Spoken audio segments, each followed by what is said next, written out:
Good afternoon. I'm Rob Massa, the Managing Director of Qualified Plan Advisors in Houston, Texas.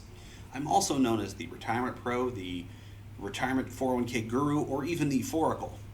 I want to welcome you once again to my blog.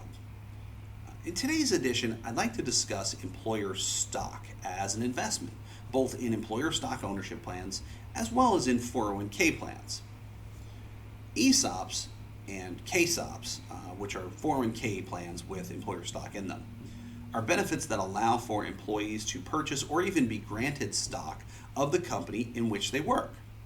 Now, in good economic times, where the stock market values are always rising, they can be viewed very favorably by employees. However, when markets contract, such as what we experienced in March due to the COVID-19, suddenly all bets are off, right?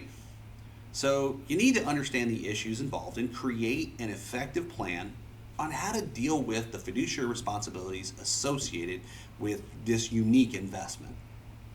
Now, the first thing I want you to keep in mind is that if you're acting as a plan fiduciary, which many C-suite and HR professionals are, you represent the plan participants. It's your role to ensure that you fulfill your duty of loyalty to the participants and make your decisions in their best interests. Also, your decision should be prudent based on the best available information while understanding that ERISA, the law that governs retirement plan fiduciary management, expects you to be an expert in these matters. Now, to give you some background, prior to 2014, any ERISA-based fiduciary litigation or stock drop case was reviewed in light of what's called the Munch presumption.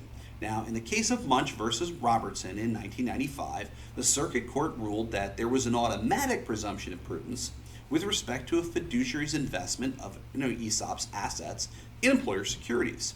It essentially meant that any litigation around employer securities had a really high bar to meet to overcome the presumption. Skipping forward, though, to 2014, and the Supreme Court severely restricted this presumption in what's now called the Dudenhofer ruling. In Dudenhofer, SCOTUS ruled that the prudence presumption is limited to ERISA's diversification requirements and not an ERISA's fiduciary duty of prudence under ERISA 404A. It means that if there's imprudent conduct on the part of a plan fiduciary, which is unrelated to the diversification requirements in ERISA, well, then fiduciaries can be held liable for their decisions or any lack thereof by claiming that there was a breach of the duty of loyalty to the participants. So, for example, if it can be shown that this investment was no longer prudent, then a fiduciary could be liable for a failure to act. Now, there's a lot of nuances to that because for publicly traded securities, well, the market price sets the value of the company's stock, and it would be difficult for a plaintiff to argue that the market value is inaccurate and that a fiduciary should have taken action, especially because the stock price is really based solely on the publicly available data. So, we're actually talking about non-public information. However, while non-public information may paint a very different picture for a plan's value for a fiduciary to consider, any action based on inside information could cause the fiduciaries to run afoul of securities laws that make insider trading illegal. Since an ERISA fiduciary can't be forced to act if it means breaking other laws, there's a narrow tightrope that plaintiffs can walk to bring an effective lawsuit. But I can promise you it's not going to stop them from trying. So as always, what are the takeaways, right? How do you prepare to defend these actions, any actions you take as a plan fiduciary against litigation? First, it's important to keep in mind that as an ERISA fiduciary, you're also most likely an employee of the plan sponsor.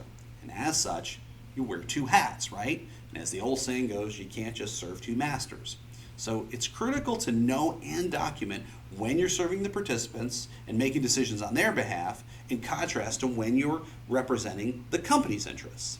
Now, a perfect example of this is when you're in a retirement plan committee meeting. Be sure to take off your company hat and think like a trustee. Or better yet, pretend the money you're managing is for the benefit of someone very close to you, a spouse, a child, a parent, for example, and use an abundance of prudence and care in making any decisions. Next, go around the room at the committee meeting and ask if anyone has any conflicts that they need to consider before making any decisions. For example, are there any bonuses, stock bonuses, or stock compensation pending that might influence them from making an adverse investment decision against the company stock? If so, such persons should recuse themselves. Next, make sure your standards are objective. Treat the company's stock in a manner similar to any other investment in the plan, and discuss whether it remains a prudent investment for employees.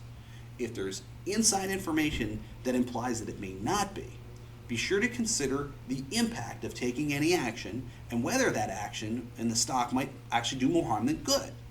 Also, whether such actions could have any impact on insider trading laws as well. Finally, review all this with counsel, but before you do, make sure that the attorney-client privilege is in effect because, surprise, it may not be.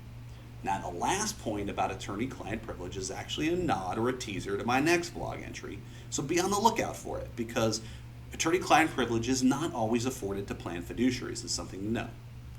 I'd like to thank you again for visiting my blog. I hope you found this latest installment useful. I really do. If this is your first visit, could you check out some of my other content on YouTube channel and like it and share it too. If you need more assistance, you have any questions or on any other retirement plan related issues or matters, contact me on LinkedIn or email me at rmassa@qualifiedplanadvisors.com. And as always, I'm wishing all of you a very successful retirement.